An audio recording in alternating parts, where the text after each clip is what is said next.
I have a question.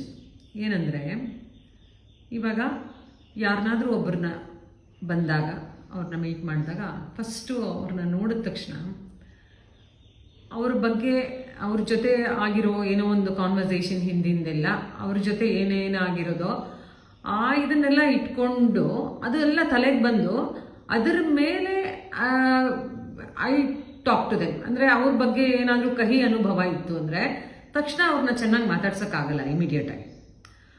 ಆಮೇಲೆ ಒಂದು ಸ್ವಲ್ಪ ಹೊತ್ತು ಮಾತಾಡಿದ್ಮೇಲೆ ಹೀಗೆ ಮಾತಾಡಿಸ್ಬಿಟ್ನಲ್ಲ ಇವ್ರನ್ನ ಅಂತ ಅಂದ್ಕೊಂಡು ಆಮೇಲೆ ಒಂದು 5 ನಿಮಿಷ ಅಷ್ಟೊತ್ತಿಗೆ ಒಂದು 2-3 ಮಾತಾಗಿರುತ್ತೆ.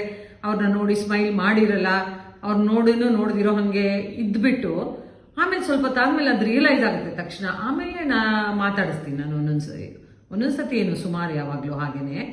ಅದು ಯಾಕೆ ಹಾಗಾಗತ್ತೆ ನನಗೆ? ಯಾವಾಗಲೂ ನೀವು ಹೇಳ್ತಾ ಇರ್ತೀರಾ ಹಿಸ್ಟ್ರಿ, ಅವ್ರ ಬಗ್ಗೆ ಏನೂ ಇಲ್ಲದೆ ಪ್ರತಿ ಸರ್ತಿನೂ ಅವ್ರನ್ನ ಹೊಸದಾಗಿ ನೋಡೋ ರೀತಿ ನೋಡೋಕ್ಕಾಗ್ತಿಲ್ವಲ್ಲ, ಯಾಕೆ? ಸಿಂಪಲ್. ಇನ್ನು ಸ್ವಲ್ಪ ಆಳವಾಗಿ ಅನಲೈಸ್ ಮಾಡಿಬಿಟ್ರೆ ಉತ್ತರ ನಿಮಗೆ ಸಿಗುತ್ತೆ. ಇದರಲ್ಲಿ ಯಾಕೆ ಹಂಗೆ ಆಗ್ತಿದೆ ಅಂತ ನನ್ನ ಕೇಳೋಕ್ಕಿಂತ ಮುಂಚೆ ನೀವೇ ಕೂತ್ಕೊಂಡು ಮೌನದಲ್ಲಿ ಕೇಳ್ಕೊಂಡಿದ್ರೆ ಇಷ್ಟೊತ್ತು ಉತ್ತರ ಸಿಕ್ಕಿರೋದು. ಅದಕ್ಕೂ ನಮ್ಮ ಅಹಂಕಾರ ಬಿಡಲ್ಲ. ಏನೋ ಇಲ್ಲಿ ಯಾರೋ ಸರಿಗಿಲ್ಲ, ಏನೋ ಸರಿಗಿಲ್ಲ, ಆದರೆ ನಾನು ಸರಿಗಿಲ್ಲ ಅಂತ ಬರೋಲ್ಲ.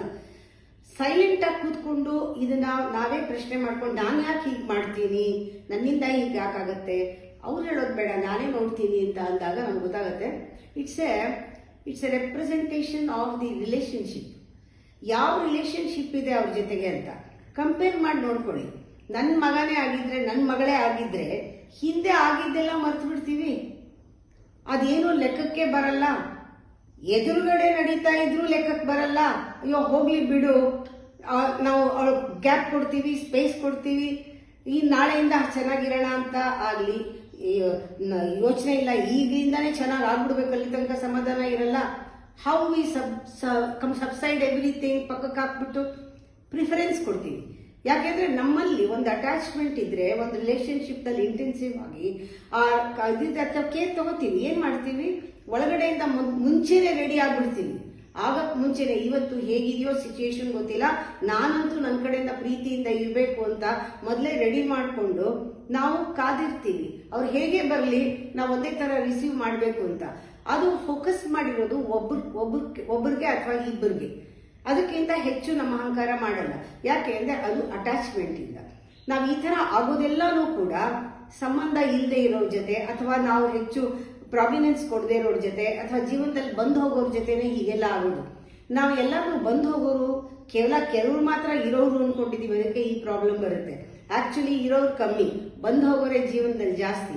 ಆ ಬಂದು ಹೋಗೋರು ಜೀವನದಲ್ಲಿ ನಾವು ಯಾವ ರೀತಿ ಸ್ವಾಗತಿಸ್ತೀವಿ, ರಿಸೀವ್ ಮಾಡ್ತೀವಿ, ಗೌರವಿಸ್ತೀವಿ ಅನ್ನೋದು ನಮ್ಮ ಆಳದ ಒಂದು ವ್ಯಕ್ತಿತ್ವದ ಮೇಲಿದೆ.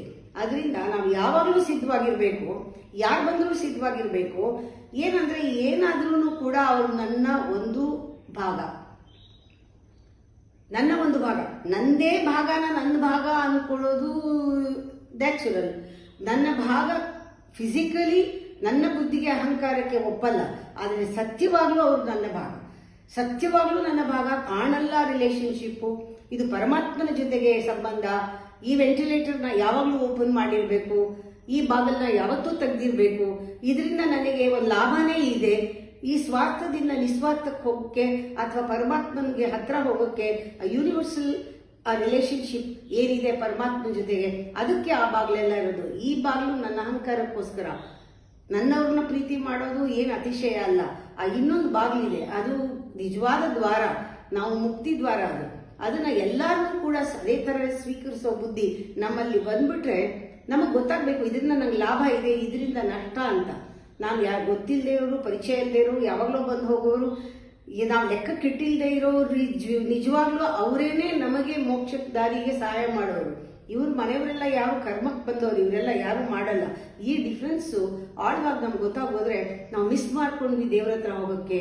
ನಾನು ಈ ಥರ ಸಿಚುಯೇಷನ್ ಎಷ್ಟೊಂದು ಮಿಸ್ ಮಾಡ್ಕೊಂಡ್ಬಿಟ್ಟಿದ್ದೀನಿ ಲೈಫ್ನಲ್ಲಿ, ಯಾರನ್ನೂ ಇನ್ಕ್ಲೂಡ್ ಮಾಡ್ಕೊಳ್ದೆ, ಅಥವಾ ನಾನು ನನ್ನ ಮಗಳ ಥರ ಎಲ್ಲರ ಜೊತೆನೂ ಇಲ್ಲದೆ, ಅಥವಾ ನಾನು ಈ ಥರನೇ ಎಲ್ಲರ ಜೊತೆ ಇಲ್ಲದೆ ನಾನು ಕಳ್ಕೊಂಡ್ಬಿಟ್ಟಿದ್ದೀನಿ ಅಂತ ಗೊತ್ತಾದಾಗ ನಾವು ಪಡ್ಕೊಳ್ಳೋಕೆ ಶುರು ಮಾಡ್ತೀವಿ.